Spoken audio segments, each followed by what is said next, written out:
नमस्कार और रोजाना इंडिया में आपका स्वागत है। आज की ताजा खबरें। उत्तर प्रदेश की राजनीति में एक बार फिर हलचल तेज हो गई है। उत्तर प्रदेश की राजनीति में बयानबाजी का दौर तेज हो गया है।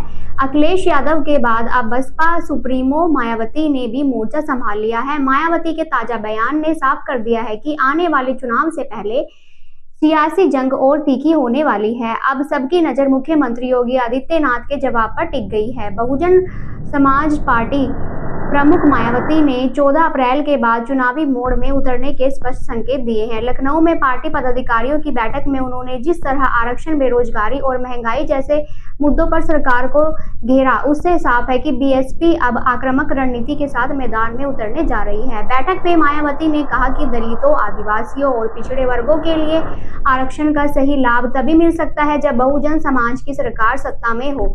उन्होंने साफ शब्दों में कहा, बहुजन समाज की सरकार के बिना आरक्षण को सही नियत और नीति के साथ लागू करना असंभव है।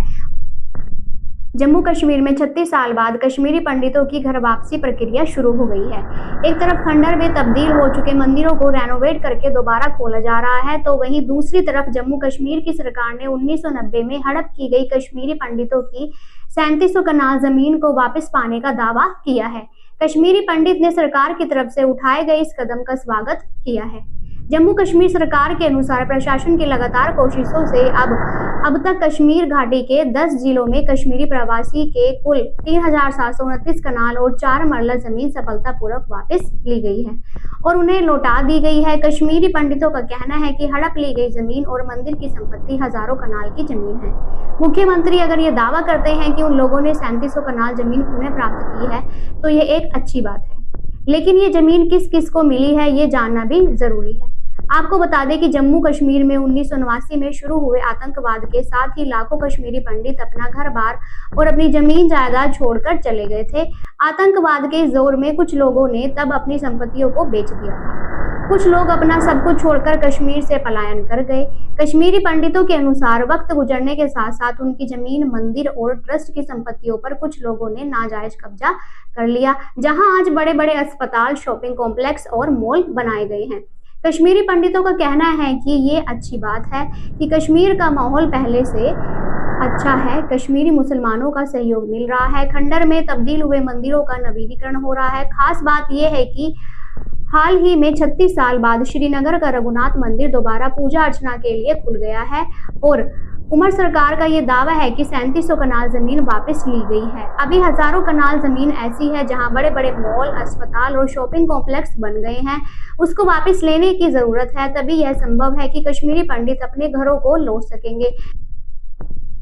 कौन कहता है कि औलाद माँ के बगैर नहीं पलती? ऐसा बहुत से उदाहरण हैं कि औलाद को बाप पालते हैं। फोटो में दिखाई दे रहे भाई लखनऊ की शादियों में सारी रात अपने बेटे को गोद में रखकर बैंड बाजा बजाते हैं और लाइट पकड़ने का काम करते हैं, तब जाकर 400-500 रुपए इनको मिलते हैं। उन्होंने पूछताछ में बताया कि उनकी पत्नी की मृत्यु बेटे को जन्म देते समय हो गई थी, क्योंकि उनकी पत्नी में खून की कमी थी और डिलीवरी के समय बहुत ज्यादा खून बह जाने से उनकी मौत हो गई। लेकिन उन्होंने जिंदगी से हार नहीं मानी। वह अपने बेटे को गोद में रखकर अपनी जिंदगी की जंग लड़ रहे हैं। उन्होंने कहा कि मेरी पत्नी मरते मरते मुझे एक शानदार तोहफा दे गई है, जिसको हमेशा मैं अपने पास रखकर उनको महसूस कर लेता हूँ। झुंझुनू में ऑनर किलिंग का सनसनीखेज मामला। प्रेम विवाह की इच्छा जताने पर पिता ने बेटी को हथौड़े से मार दिया। झुंझुनू जिले के मिलानी थाना क्षेत्र के गांव घुमनसर कला में ऑनर किलिंग का एक दिल दहलाने वाला मामला सामने आया है।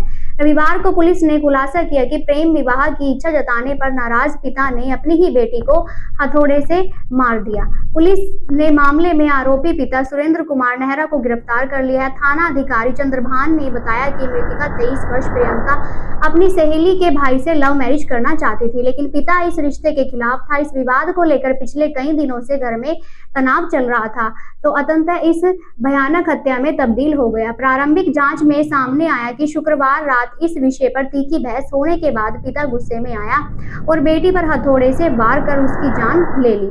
उसके बाद परिवार शव को हादसे का रूप देकर अंतिम संस्कार की तैयारी में जुटा, लेकिन परिजनों की सूझबूझ से घटना का असली पर्दाफाश हुआ। पुलिस को सूचित किया गया। पुलिस ने मौके पर पहुंचकर शव कब्जे में लिया और हत्या का मामला दर्ज किया और पिता आरोपी को गिरफ्तार कर लिया गया। औरैया जिले के अजीतमल के 65 वर्षीय राकेश यादव ने 2026 में अपने जीवित रहते हुए स्वयं का 13वीं संस्कार और भंडारा आयोजित करने का अनोखा निर्णय लिया।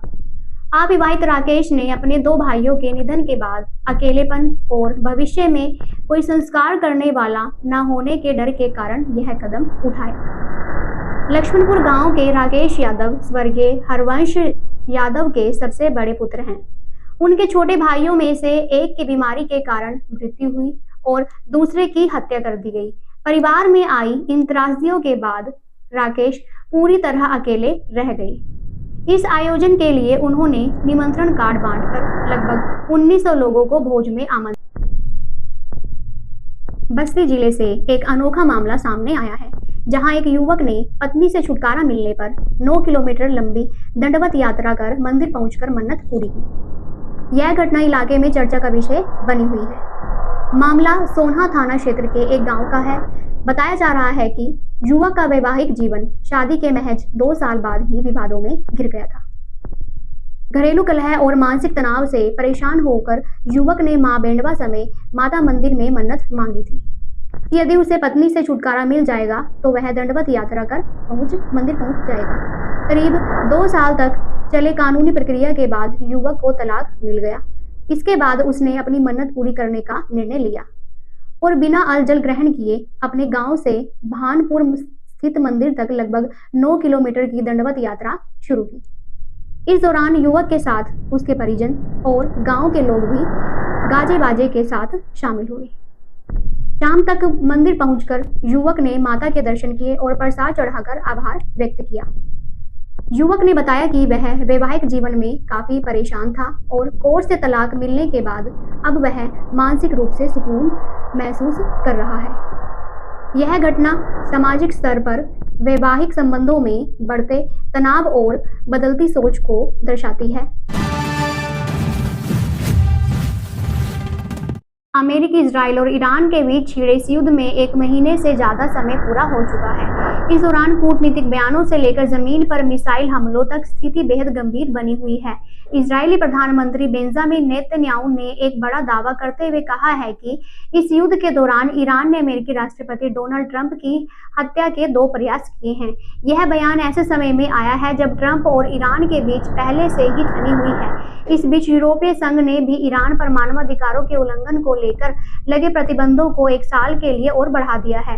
कुवैत में भारतीय कर्मचारी की मौत। ईरान द्वारा कुवैत पर किए गए हमलों में से एक दुखद खबर सामने आई है। कुवैत के बिजली और जल मंत्रालय ने पुष्टि की है कि इन हमलों में एक भारतीय कर्मचारी की जान चली गई है और एक इमारत बुरी तरह क्षतिग्रस्त हुई है। यह घटना दिखाती है कि यह युद्ध अब केवल सैनिकों तक सीमित नहीं रहा, बल्कि निर्दोष नागरिकों और प्रवासी मजदूरों को भी अपनी चपेट में ले रहा है। पश्चिम बंगाल के पुरुलिया में आयोजित एक बड़ी जनसभा के दौरान मुख्यमंत्री ममता बनर्जी ने बीजेपी में तीखा हमला बोला। उन्होंने कहा कि उनके खिलाफ साजिश रची जा रही है और उनकी जान को खतरा हो सकता है। ममता बनर्जी ने आरोप लगाया कि देश में दंगे भड़काकर राजनीति की जा रही है और आम लोगों के अधिकारों को कमजोर किया जा रहा है। उन्होंने बिना नाम लिए केंद्रीय गृह मंत्री अमित शाह पर निशाना साधा है।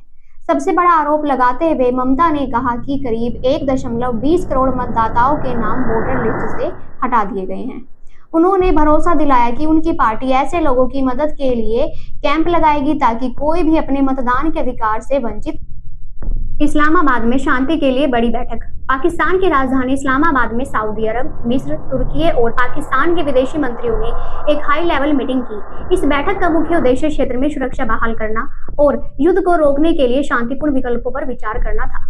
ईरानी राष्ट्रपति की 2 टूक चेतावनी। ईरान के राष्ट्रपति मसूद पेजेश्कियान ने सोशल मीडिया पर कड़ा रुख अपनाते हुए कहा कि ईरान युद्ध की शुरुआत नहीं करता, लेकिन अगर उस पर हमला हुआ तो वह पीछे नहीं हटेगा। अगर ईरान के आर्थिक ठिकानों को निशाना बनाया गया तो इसका करारा जवाब दिया जाएगा। पेजेश्कियान ने पड़ोसी देशों से अपील की कि वे अपनी जमीन का इस्तेमाल ईरान के दुश्मनों को ना करने दें।